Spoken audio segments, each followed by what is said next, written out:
On January 16, 1993, Michael Jordan and Shaquille O'Neal had one of the greatest duels of the decade.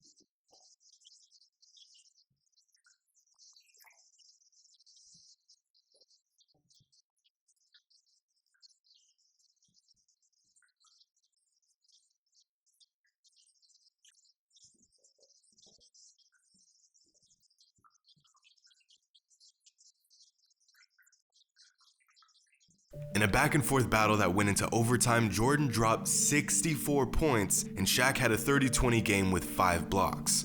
The Magic, a brand new franchise that finished with just 21 wins in the previous season, defeated the reigning NBA champs. This was only the second time Shaq faced off against Jordan, but in one of the quietest rivalries in NBA history, this saga was far from over. In fact, in this epic matchup, Shaq would do something that would come back to haunt him years later.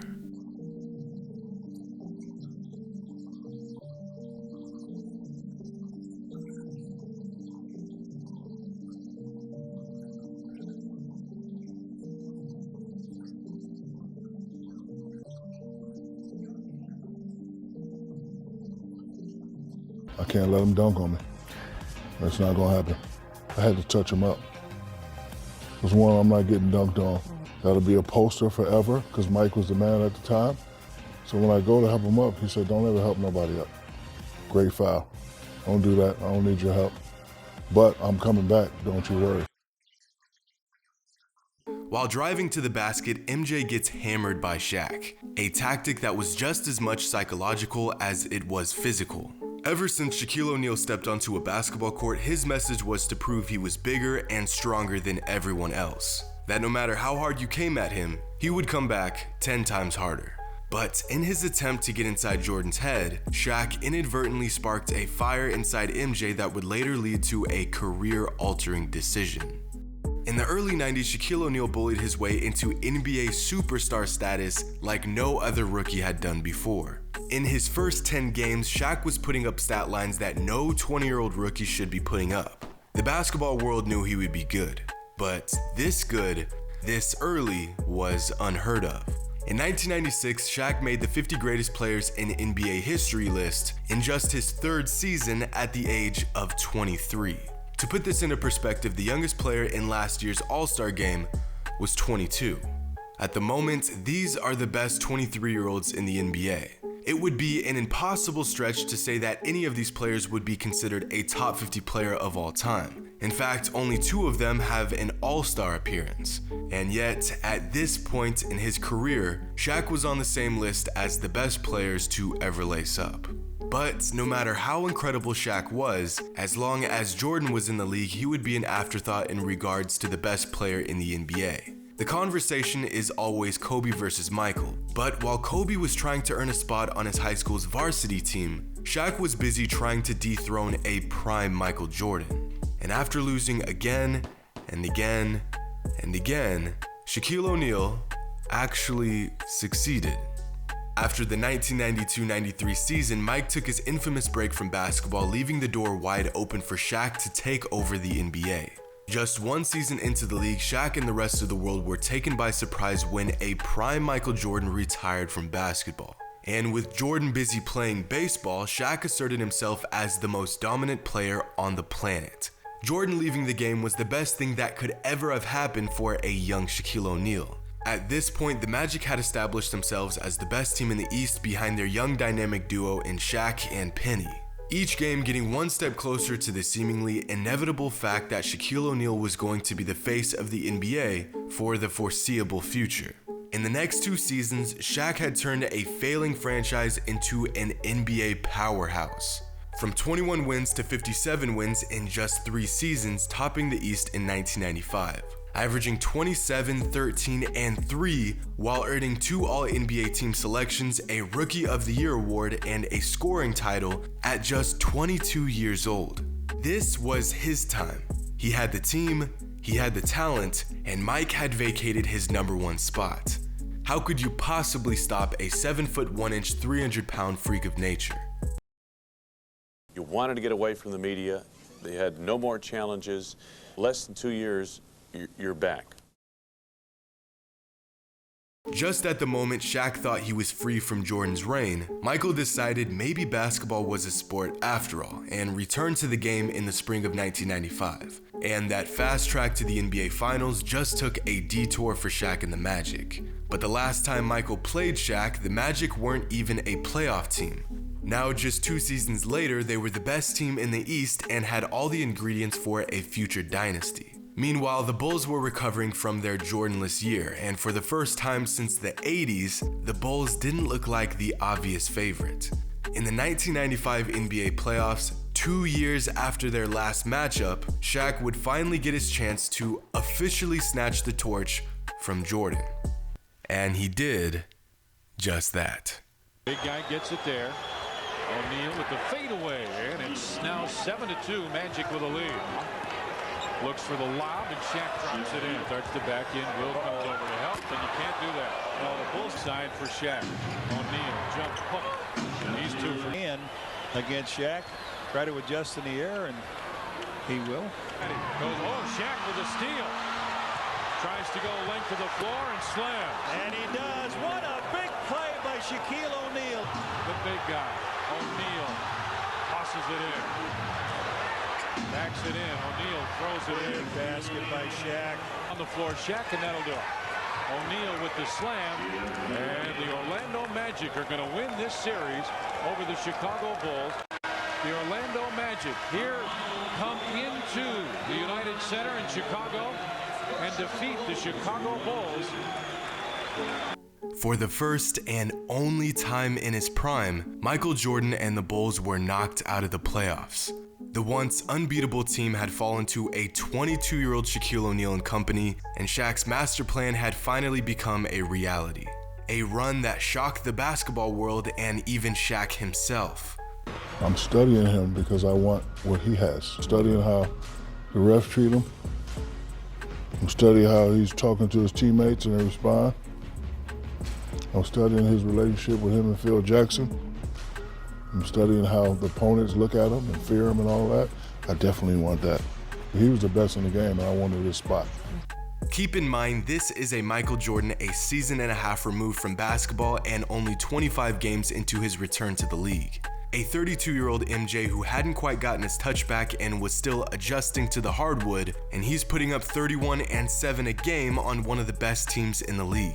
But none of that mattered to Shaq because in just his 3rd season, he became the only man to ever knock off Michael Jordan in his prime. The kid that wanted to be Jordan had beaten Jordan. And it would be nice and fitting if the story ended right here. A young Shaquille O'Neal dragging a once terrible team to their biggest playoff success in the organization's existence, slaying the once unbeatable monster in Chicago. But if there's one thing we've learned about basketball in the 90s, Michael Jordan always gets the last laugh. Following their defeat to the Magic, Michael Jordan and the Bulls went on their 1996 revenge tour, absolutely bullying their way through the entire league, breaking multiple NBA records and winning the most games in a single season at the time. A reminder to the NBA that Michael Jordan and his squad were still the best basketball team on the planet. But behind this return to glory, an underlying motive for their success was driving Jordan to get back to that rare moment of failure in the previous season, to get revenge on the only man to beat him while he was on top.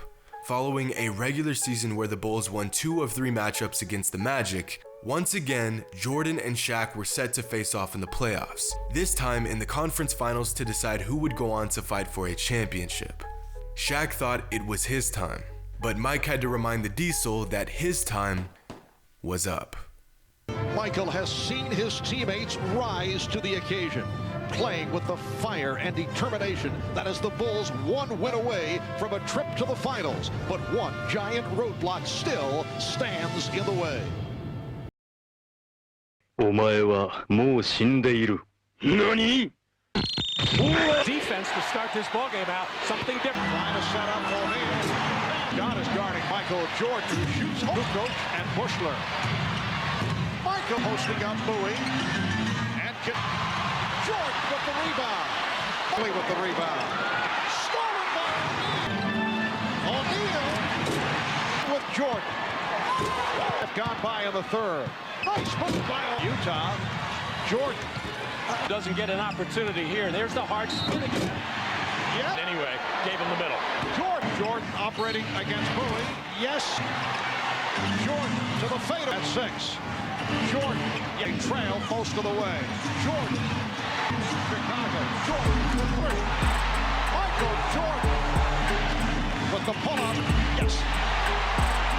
45 points. After losing to the Magic in the season prior, the Bulls went on to sweep them in the 1996 Eastern Conference Finals, including a 38-point blowout in Game 1 and holding the Magic to just 67 points in Game 3.